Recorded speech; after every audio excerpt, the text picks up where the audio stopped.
दोस्तों, एक लड़की मात्र 14 साल की थी जब उसकी दीदी अपने बच्चे को जन्म देते हुए मर गई थी। तो उसके माता पिता उस जन्मे हुए बच्चे की खातिर उस 14 साल की लड़की की शादी उसके जीजा से करवाने का फैसला करते हैं। लेकिन दोस्तों, वो लड़की अपने जीजा जी से बहुत ज़्यादा डरती थी, हमेशा उनसे कांपती रहती थी, क्योंकि उसके जीजा जी शरीर से हट्टे कट्टे मर्द थे और वो लड़की मात्र 14 साल की थी। अब दोस्तों, उस लड़की के मना करने के बावजूद उसकी शादी उसके जीजाजी से करवा दी जाती है। और सुहाग रात के दिन जब उसके जीजाजी उसके करीब आते हैं बिस्तर पर, तो वो लड़की उनको देखकर बहुत ज्यादा डरने लगती है। लेकिन दोस्तों, उसके जीजाजी उसके साथ उसका वो हाल करते हैं, वो हरकत करते हैं जो शायद आप लोग सोच भी नहीं सकते हैं। दोस्तों, इस घटना को सुनकर ना सच में आपके आंखों से आंसू आ जाएंगी, आप लोग रोने लगेंगे। और दोस्तों, ये कहानी ना सभी के दिल को छू जाएगी, इसीलिए आप लोग इस कहानी को पूरा जरूर सुनिएगा। दोस्तों, ये सच्ची घटना छत्तीसगढ़ की है और छत्तीसगढ़ की रहने वाली एक लड़की थी जिसका नाम रानी था। और दोस्तों, उसकी उम्र मात्र अभी 14 साल थी। उसके गोद में उसका भांजा रो रहा था, तो रानी उसको बहुत ज्यादा चुप कराने में लगी हुई थी, बहुत कोशिश कर रही थी। लेकिन दोस्तों, वो बच्चा रोए जा रहा था, चुप होने का नाम नहीं ले रहा था। और रानी की जो माँ थी वो अपने कमरे में लेटी हुई थी और रो रही थी और बार बार उनको झटके आ रहे थे, क्योंकि दोस्तों उसकी दीदी बच्चा पैदा करने के दौरान ही इस दुनिया को छोड़कर चली गई थी। और दोस्तों, जब वो बच्चा गोद में चुप नहीं हो रहा था तो रानी उसको चुप कराते कराते खुद भी रोने लगती थी। और रानी की रोने की आवाज सुनकर उसके पिताजी उसके कमरे में आते हैं, तो उससे कहने लगते हैं कि रानी बेटा, क्या हुआ है, ये बच्चा इतना रो क्यों रहा है। तब दोस्तों, रानी अपने पापा से कहती है कि पापा, मैं इसको कब से चुप कराने की कोशिश कर रही हूँ, लेकिन ये तो चुप होने का नाम ही नहीं ले रहा है। तब दोस्तों, रानी के पापा उस बच्चे को अपने गोद में लेते हैं और रानी से कहते हैं कि रानी बेटा, इसने भी तो अपनी माँ को खोया है, शायद इसीलिए रो रहा होगा। अब दोस्तों, इस तरीके से उस बच्चे को पालते पोसते पूरे 8 दिन का वक्त गुजरता है। तब जाकर रानी की जो माँ थी उनकी तबीयत ठीक होती है, लेकिन फिर भी वो अपनी बेटी को याद करके हमेशा रोया करती थी। अब दोस्तों, इस तरीके से रानी की माँ उस बच्चे का देखभाल करना शुरू कर देती है। लेकिन दोस्तों, जब रानी की दीदी की मौत हुआ था तो उसके जीजाजी एक बार भी अपने बच्चे को देखने के लिए घर पर नहीं आए थे। लेकिन दोस्तों, रानी के जीजाजी उसकी दीदी को बहुत ज्यादा प्यार करते थे। और जब उसकी दीदी की शादी हुई थी तो इस शादी से उसके पापा बहुत खिलाफ थे, क्योंकि दोस्तों रानी की जो दीदी थी ना, उनका नाम सुहाना होता है। और जब उसकी शादी उसके जीजाजी से हो रही थी तो उस समय रानी के दीदी की उम्र बहुत कम थी, इसीलिए रानी के पिताजी उसके जीजाजी से शादी करने के लिए नहीं बोल रहे थे। वो कह रहे थे कि ये शादी मुझे मंजूर नहीं है। लेकिन दोस्तों, रानी के जीजाजी उसकी बहन को, सुहाना को बहुत ज्यादा प्यार करते थे, बहुत ज्यादा चाहते थे। और उसकी बहन भी उनसे बहुत ज्यादा प्यार करती थी। तो रानी के पिताजी मजबूरी में आकर उन दोनों की शादी करवा देते हैं, क्योंकि दोस्तों वो सोचते हैं कि अगर दोनों एक दूसरे से शादी करना चाहते हैं, प्यार करते हैं, अगर इन लोग की शादी नहीं करवाई जाएगी तो ये दोनों गलत कदम उठा लेंगे, इसीलिए इन दोनों की शादी करवा दी जाए। लेकिन दोस्तों, जब शादी हो जाती है और जब बच्चा पैदा करने की बारी आती है तो उसकी दीदी अस्पताल में बच्चा पैदा करने के दौरान इस दुनिया को छोड़कर चली जाती है। अब दोस्तों, इस तरीके से 1 महीने का वक्त गुजरता है तो उस बच्चे को रानी की आदत लग गई थी। तभी एक दिन रानी के जीजाजी उसके घर पर आते हैं और अपने बच्चे को गोद में उठाते हैं, उससे प्यार भरी बातें करते हैं, उसको प्यार करते हैं। तभी दोस्तों, रानी की माँ वहां पर आ जाती हैं और अपने दामाद से कहती हैं कि दामाद जी, देखिए ना, रानी भी अभी बहुत छोटी है और वो बिट्टू को कैसे संभाल पाएगी। तभी दोस्तों, उसके जीजाजी कहने लगते हैं ना कि माँ जी, अब क्या किया जाए, जो भगवान की मर्जी थी वो तो हो गया है, इसमें हम लोग कुछ कर नहीं सकते हैं। आप लोग एक दूसरे से बात करके अपना मन हल्का कर लेते होंगे, लेकिन आप लोग जरा मेरे बारे में सोचिए कि सुहाना के जाने के बाद मैं कैसे रह पाता हूँ, वो तो सिर्फ मैं ही जानता हूँ। दोस्तों, मैं आपको बता दूं कि रानी के दीदी का नाम जो मर चुकी थी उनका सुहाना था। तभी दोस्तों, रानी की माँ कहती है ना कि दामाद जी, आपको अपनी जिंदगी में अब आगे बढ़ना चाहिए, आपको अपनी दूसरी शादी कर लेना चाहिए, क्योंकि रानी अब 10वीं क्लास में जाएगी और जब उसका स्कूल चालू हो जाएगा तो वो उस छोटे से बच्चे को कैसे संभाल पाएगी। तभी दोस्तों, रानी के जीजाजी कहते हैं ना कि माँ जी, आप ये सब कैसी बातें कर रही हैं, मैं तो सुहाना से बहुत प्यार करता था और उसकी जगह पर मैं किसी और लड़की को कैसे लेके आ सकता हूँ, कैसे शादी कर सकता हूँ। माँ जी, मैं आपसे हाथ जोड़कर विनती कर रहा हूँ, गुजारिश कर रहा हूँ, जब मेरा बच्चा थोड़ा सा बड़ा हो जाएगा तो मैं उसको यहाँ से अपने साथ लेकर चला जाऊंगा, तब तक आप लोग इस बच्चे का देखभाल करिए, अपने पास रखिए। तब दोस्तों, रानी की माँ कहती कि दामाद जी, मैं आपकी बात को समझ सकती हूँ, समझ रही हूँ, लेकिन आप मेरी बात को समझने की कोशिश करिए, आपके बच्चे को एक माँ की जरूरत है। तब दोस्तों, उसके जीजाजी कहने लगते हैं ना कि रानी है ना उसकी देखभाल करने के लिए, अभी तो उसकी उम्र मात्र 14 साल की है और अभी इतनी जल्दी उसकी शादी होगी नहीं। जब उसकी शादी होगी 22-23 साल की वो हो जाएगी, तब जाकर उसकी शादी होगी। तब तक वो मेरे बेटे का देख रेख करेगी, उसको पाल पोस कर बड़ा करेगी और जब मेरा बेटा बड़ा हो जाएगा तब मैं उसको अपने साथ लेकर चला जाऊंगा। तब दोस्तों की रानी की माँ उससे कहने लगती है कि देखिए दामाद जी, अगर आपके बेटे को रानी की आदत पड़ जाएगी तो वो उसी को अपनी माँ समझ लेगा, अपनी माँ समझने लगेगा और जब आप दूसरी शादी करेंगे तो फिर आपको बहुत परेशानी होगी। वो लड़का उस औरत को माँ समझेगा ही नहीं। इसीलिए जब तक आपका बेटा छोटा है तब तक आप दूसरी अपनी शादी कर लीजिए। अब दोस्तों उस छोटे से बच्चे का नाम बिट्टू रखा गया था उस समय। लेकिन दोस्तों जब रानी की माँ इस तरीके से अपने दामाद जी से बात करती हैं तो रानी के जीजा जी को ये बात बहुत बुरी लग जाती है, उनको सदमा लगता है और वो गुस्सा होकर वहां से चले जाते हैं और पूरे 4 महीने बाद फिर से अपने बिट्टू से मिलने के लिए घर पर आते हैं।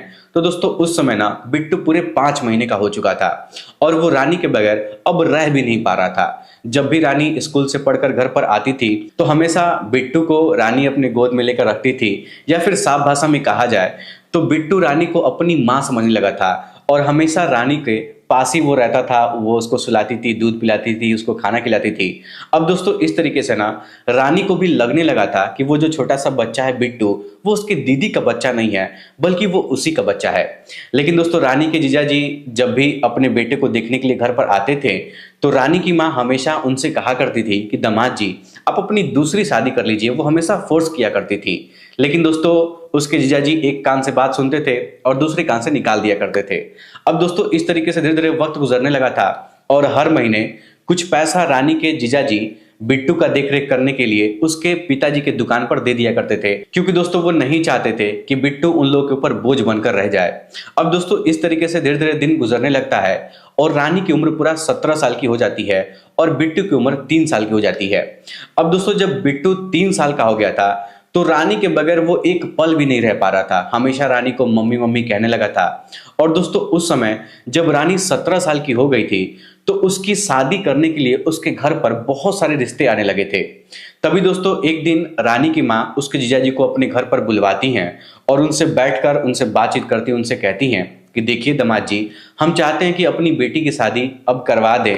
अब दोस्तों ये बात सुनकर रानी के जीजाजी कहने लगते हैं कि माँ जी अगर उसकी शादी आप लोग करवा देंगे तो बिट्टू का देख रेख कौन करेगा? अभी तो वो 3 साल का है और आप लोग मेरे इस बच्चे के साथ इतना बुरा मत करिए। दोस्तों रानी के जीजा जी ना अपनी सासू माँ से वहां पर कहते हैं कि सासू माँ देखिए, रानी की उम्र अभी तो 17 साल की हुई है और अभी इतनी जल्दी उसकी शादी होगी नहीं।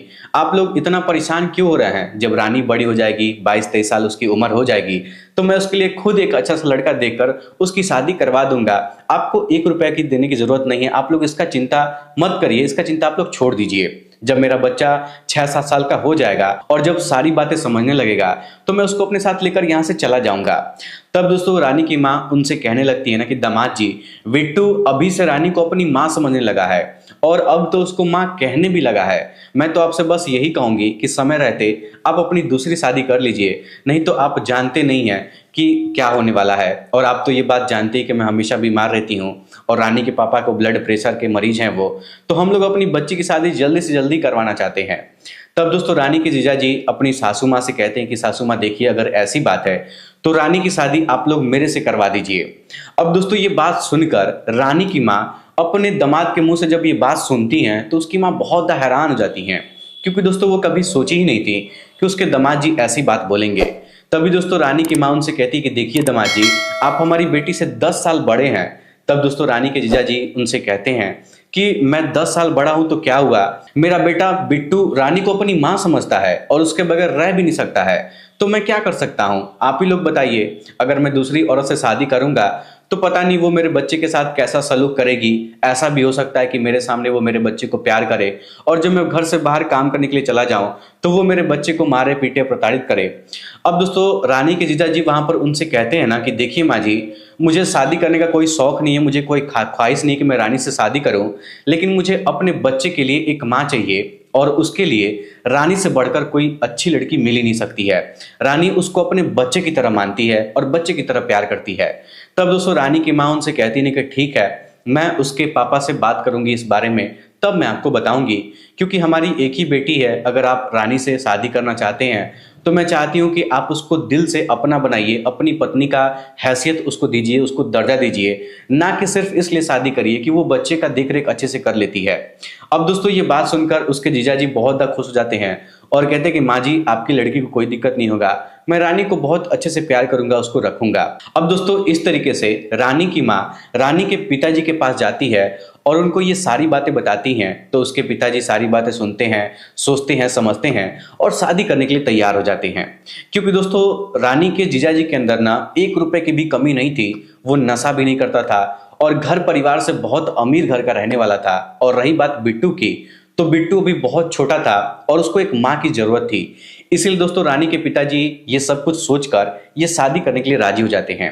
हालांकि दोस्तों रानी अपने जीजाजी को अपने भाई की तरह मानती थी, समझती थी, उनके बारे में अपने मन में कभी भी गलत नहीं सोची थी। हमेशा एक माँ बाप का रिश्ता होता है, जो भाई बहन का रिश्ता होता है, इज्जत वाला रिश्ता होता है, वो हमेशा इज्जत की नज़रों से ही अपने जीजू को देखी थी।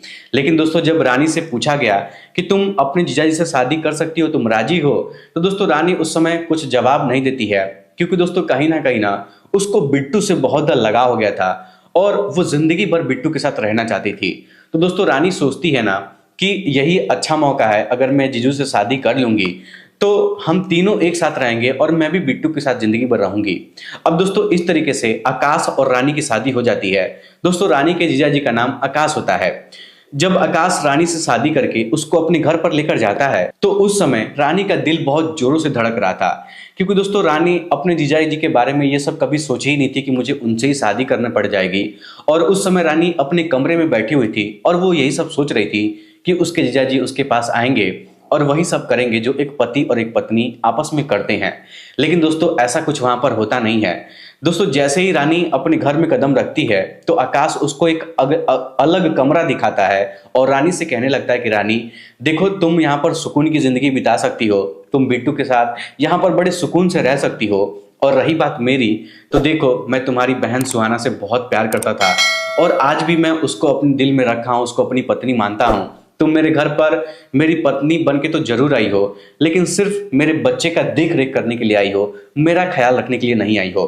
दोस्तों उसके जीजाजी उससे कहते हैं ना कि रानी तुम मेरी पत्नी बनने की कोशिश आज के बाद से मत करना, सिर्फ और सिर्फ मैं तुम्हारी दीदी से प्यार करता था। इतना कहने के बाद आकाश वहां से चला जाता है। अब दोस्तों ये बात सुनकर रानी के पैरों तले जमीन खिसक जाते हैं और रानी अपने कमरे में बैठी हुई थी, सज संवर कर फूट फूट कर रोने लगती है और दुल्हन का कपड़ा पहनी हुई थी। तो रोते रोते अपना सारा कपड़ा खोलती है, कपड़ा चेंज करती है, फिर दूसरा कपड़ा पहनती है और फिर अपने बच्चे बिट्टू के साथ उसी कमरे में लिपट कर उससे रो रो कर सो जाती है। दोस्तों उस समय रानी रो रही थी और वो सोच रही थी ना कि इससे अच्छा तो यही होता कि मेरे माँ बाप मेरी शादी किसी दूसरे लड़के से करवा देते, तो कम से कम मेरा पति मुझे प्यार तो करता, अच्छे से रखता, तो इस तरीके से मेरी बेइज्जती तो नहीं करता। अब दोस्तों यही सब सोचते सोचते धीरे धीरे दिन गुजरने लगता है। लेकिन आकाश जो था, उसके जीजू, वो कभी भी रानी को प्यार नहीं करते हैं, पति पत्नी वाला सुख कभी देते ही नहीं है।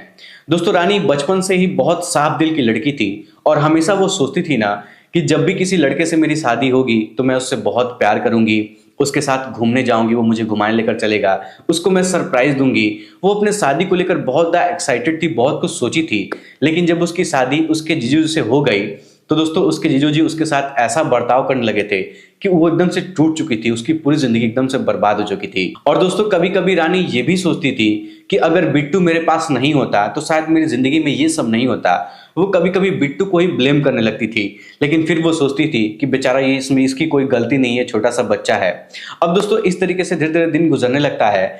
लेकिन आकाश कभी भी रानी को अपने कमरे में नहीं सुलाता था, उसके साथ नहीं सोता था और ना ही ढंग से उससे बात किया करता था। अब दोस्तों इस तरीके से रानी सारा दिन घर का काम करती थी और जब भी रात होता था तो अपने कमरे में रोते रोते सो जाया करती थी। हालांकि दोस्तों आकाश रानी की हर जरूरतों को पूरा करता था, खाना पीना, पहनना ओढ़ना, जो भी जरूरतें थी वो सारा चीज टाइम पर लाकर दिया करता था। लेकिन पति पत्नी का रिश्ता कभी नहीं बनाता था और प्यार मोहब्बत वाली बातें रानी से कभी करता ही नहीं था। तभी दोस्तों एक दिन रानी एक खूबसूरत सी साड़ी पहनी हुई थी और चेहरे पर मेकअप की थी। उस समय रानी बहुत खुश थी। तभी अचानक उसी वक्त आकाश घर पर आ गया कहीं से और जब रानी को सजते संवरते हुए देखा तो गुस्से से बोलने लगा कि रानी, तुम इस तरीके से तैयार होकर मेरा मन लुभाना चाहती हो? तुम मुझे क्या समझती हो कि मैं कमजोर आदमी हूं जो तुम इस तरीके से मेरे सामने सज सवर कर आओगी तो मैं तुम्हारे साथ मौज मस्ती करने के लिए तैयार हो जाऊंगा?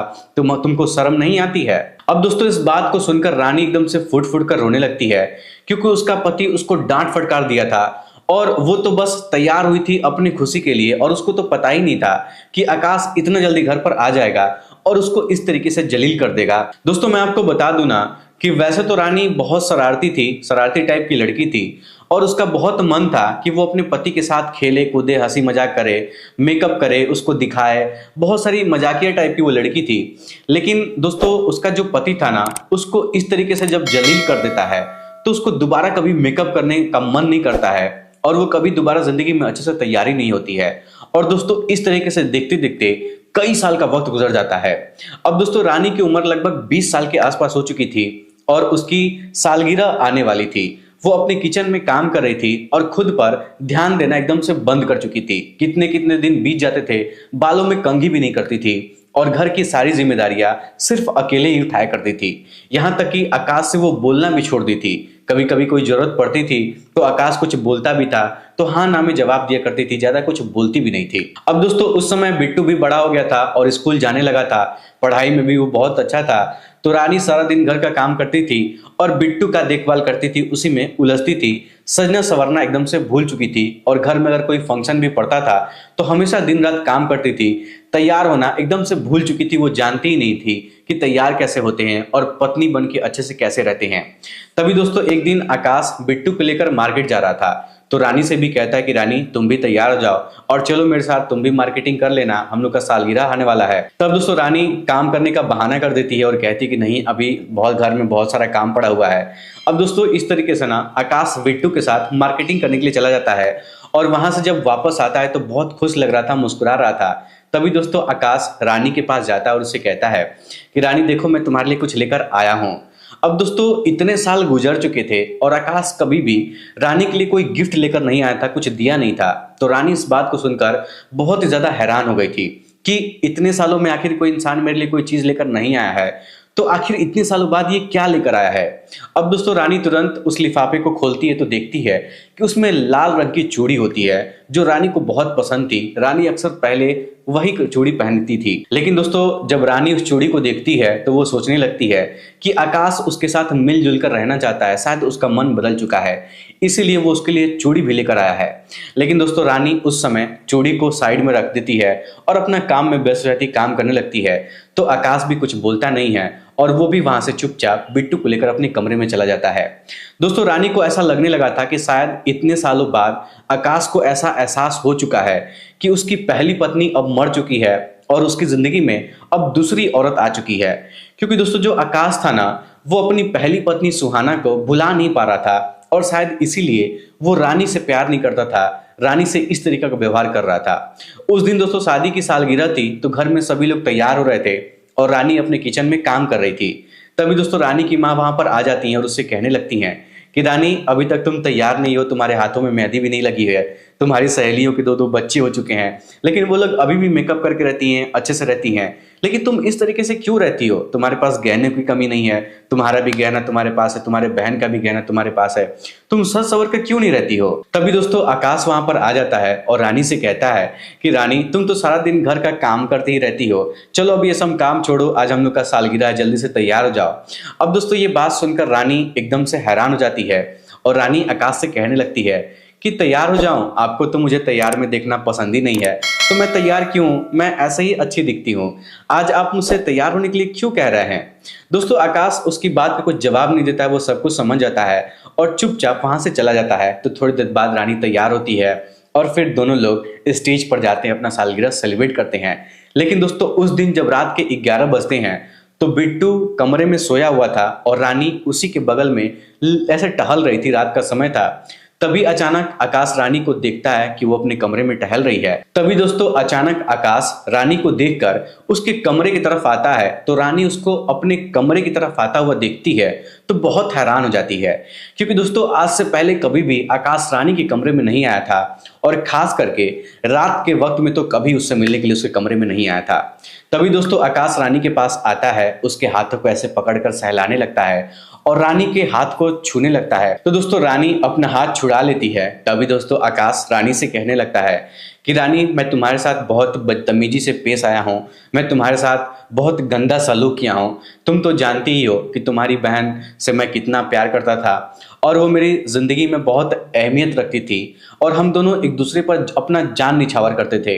लेकिन अचानक इस तरीके से उसका चले जाना, मुझे समझ में नहीं आ रहा था कि मैं क्या करूं और मैं तो बहुत परेशान हो गया था, जिसकी वजह से मैं तुम्हारे साथ इतना गलत व्यवहार करता था। लेकिन रानी, आज मैं इन सब बातों को समझ चुका हूँ। आज मैं तुमसे एक बात कहना चाहता हूँ कि वक्त के साथ साथ मुझे ये एहसास हो चुका है कि मैं तुम्हारे साथ बहुत गलत किया हूँ और तुम मेरा हमेशा ख्याल रखती थी, मेरे बच्चे का ख्याल रखती थी। तुम मेरे बेटे को अपने बेटे की तरह मानती थी, उसकी सारी खुशियों को पूरा करती थी, उसकी खुशियों के लिए तुम अपनी खुशियों को कुर्बान कर दी थी। अब दोस्तों आकाश जो है रानी से जब इतना सब कुछ कहने लगता है, वो कहता है ना कि रानी, मैं तुम्हारे साथ रिश्ते में आगे बढ़ना चाहता हूँ, सब कुछ एक साथ पति पत्नी का रिश्ता बनाना चाहता हूँ और मुझे लगता है कि मैं तुमसे अब प्यार करने लगा हूं, तुम्हारे साथ जिंदगी की नई शुरुआत करना चाहता हूं। अब दोस्तों इतना बोलने के बाद आकाश धीरे धीरे रानी के करीब जाने लगता है और उसको अपनी बाहों में ऐसे हग करने की कोशिश करता है, गले से लगाने की कोशिश करता है। तभी दोस्तों रानी आकाश को अपने से दूर कर देती है और उससे कहने लगती है, हाथ जोड़ करके, प्लीज आप मुझसे दूर हो जाइए, मैं सिर्फ बिट्टू की मां बनकर इस घर में आई हूं और आपसे हमारा कोई रिश्ता नहीं है। मेरे अंदर आपके प्रति जो भी भावनाएं थी अब वो नहीं है। आप मेरे जिंदगी भर अच्छे पति बनकर रहेंगे, मेरे हिस्से का हर सुख मुझे आप देंगे। लेकिन अगर आप ये सोचेंगे कि मैं आपसे प्यार कर लूंगी और फिर से सब कुछ पहले जैसा हो जाएगा, तो ये सब मुझसे नहीं हो पाएगा, क्योंकि अब मेरे अंदर की जो भी सारी इच्छाएं हैं, जो भी जज्बात है, वो मर चुकी हैं। मेरे साथ प्यार की बातें करना तो दूर, आप तो मुझे उस समय नजर उठाकर नहीं देखा करते थे और उस समय मुझे कितना मन करता था कि जब मैं तैयार होकर आपके पास आऊं, आपसे अपनी तकलीफें शेयर करूं, आपसे तोहफा लूं, आपसे प्यार करूं, आपका ख्याल रखूं। लेकिन आप मुझे प्यार कभी किए ही नहीं थे। हर बार आप मुझे एहसास दिलाते थे कि मैं आपकी पत्नी नहीं हूं, बल्कि मैं तो कोई और हूं। अब मेरे सारे जज्बात एकदम से मर चुके हैं। लेकिन अब जाकर आप मुझे समझना चाहते हैं और आप मुझसे बोल रहे हैं कि मैं आपके साथ जिंदगी की नई शुरुआत करूं। तो देखिए, एक बात मैं आपसे कहना चाहती हूं कि अगर आपके अंदर जज्बात जाग रहे हैं और आप उस जज्बातों को ठंडा करना चाहते हैं, तो आपसे हाथ जोड़कर विनती है, बेहतर यही होगा कि आप अपनी दूसरी शादी कर लीजिए जो आपकी जरूरतों को पूरा कर सके, आपको खुश रखे सके। मैं सिर्फ और सिर्फ बिट्टू की माँ हूं, इसके अलावा और कुछ नहीं हूं। मेरी तरफ से आपको पूरी आज़ादी है, आप अपनी दूसरी शादी करिए, तीसरी शादी करिए, चौथी शादी करिए, मुझे कोई फर्क नहीं पड़ेगा। अब दोस्तों इतना कहने के बाद जो रानी थी अपने कमरे से निकलती है, बालकनी में चली जाती है और वहीं पर बैठकर कुर्सी पर फुट फुट कर रोने लगती है। तभी दोस्तों आकाश भी उसके कमरे से बाहर निकलकर अपने कमरे में चले जाता है और वो भी बहुत दुखी हो जाता है। लेकिन दोस्तों उस दिन के बाद से आकाश चाह कर भी रानी को अपने साथ पति पत्नी का रिश्ता नहीं बना पाता है और आज भी दोनों अलग अलग रहते हैं। अभी तक दोनों के बीच में खटास है और जो उनका बच्चा बिट्टू था वो बहुत बड़ा हो गया है, हाई स्कूल की पढ़ाई कर रहा है। और दोस्तों एक चीज मैं आप लोग को बता दूं ना कि दोस्तों औरतें जब एक बार अपने दिल से किसी को निकाल देती है ना, तो आप लाख कोशिश कर लेंगे कि सब कुछ ठीक हो जाए और सब कुछ पहले जैसा हो जाए। लेकिन दोस्तों कभी भी कुछ भी ठीक नहीं होगा अगर कोई व्यक्ति किसी औरत को जलील करता है और जलील करने के बाद ये सोचता है कि जलील करने के बाद फिर से उसको मैं मना लूंगा, फिर से सब कुछ ठीक कर लूंगा। तो दोस्तों ये उसकी गलतफहमी होती है। इसलिए दोस्तों आप लोगों से हाथ जोड़कर मैं रिक्वेस्ट करूंगा कि कभी भी किसी भी लड़की से आप लोग शादी करिए, किसी भी शादीशुदा औरत से भी अगर आप लोग शादी करिए, जब अपने घर पर लेकर आते हैं तो उसको अपनी पत्नी का फर्ज अदा करिए, उससे प्यार करिए, उसको अपनी पत्नी की अहमियत दीजिए। क्योंकि जैसा आप सोच के शादी करते हैं ना कि वो लड़की मेरी सारी जरूरतों को पूरा करेगी, तो कहीं ना कहीं लड़कियां भी यही सोचकर शादी करती हैं कि मेरा पति है, मैं इसके साथ ये सब कुछ करूंगी, उसकी भी कुछ ख्वाहिश होती है। अगर आप ऐसा नहीं करेंगे तो शायद आपके परिवार भी एकदम से बर्बाद हो जाएगा और जो इस कहानी में हुआ है ठीक ऐसा ही होगा। तो दोस्तों ये थी आज की कहानी। इसको सुनने के बाद आप लोग क्या कहना चाहेंगे, अपनी राय हमें कमेंट बॉक्स में जरूर बताइएगा। फिर आज के इस वीडियो में इतना ही। वीडियो पसंद आए तो वीडियो को लाइक, चैनल सब्सक्राइब जरूर करिएगा। आप सभी लोग का बहुत बहुत धन्यवाद।